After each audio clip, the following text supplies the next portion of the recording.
मुंबईत खळबळ, तरुण व्यावसायिकाचे 25 लाखांच्या खंडणीसाठी अपहरण करून हत्या, पोलीस यंत्रणेच्या दिरंगाईचा ग्रामस्थांमधून संताप। येथील तरुण व्यावसायिक भरतेश राजगोंडा टोपगोंडा वय वर्ष 40 यांचे सोमवारी रात्री अज्ञातांनी अपहरण करून निर्गुण हत्या केल्याची धक्कादायक घटना उघडकीस आली आहे। 25 लाख रुपयांच्या खंडणीसाठी हे कृत्य करण्यात आल्याचं प्राथमिक तपासात समोर आले असून या प्रकरणी पोलिसांनी 2 संशयितांना ताब्यात घेतलंय।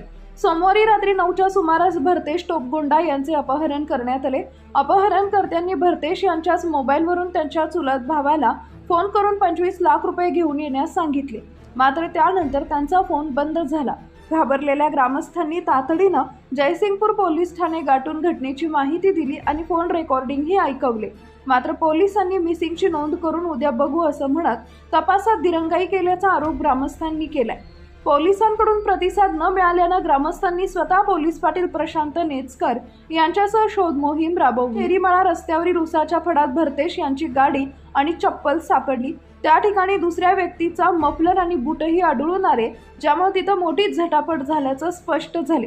आज दुपारी 12च्या सुमारास जिथं गाडी सापडली होती त्या ठिकाणापासून अवघ्या 100 फुटाच्या अंतरावर भरतेश यांचा मृतदेह आढळून आला। त्यांच्या ओठावर आणि तोंडावर मारहाणीच्या गंभीर खुणा होत्या। या घटनेमुळे परिसरात तीव्र संताप व्यक्त होतोय। घटनेची माहिती मिळताच DYSP ठाकूर आणि आमदार राजेंद्र पाटील यड्रावकर यांनी घटनास्थळी भेट देऊन परिस्थितीची पाहणी केली। पोलिसांनी या प्रकरणी 2 संशयितांना ताब्यात घेतले असून अधिक तपास सुरू आहे। मात्र सुरुवातीला पोलिसांनी दाखवलेल्या उदासीनतेमुळे एका तरुणाला आपला जीव गमवावा लागल्याची भावना ग्रामस्थांमध्ये आहे।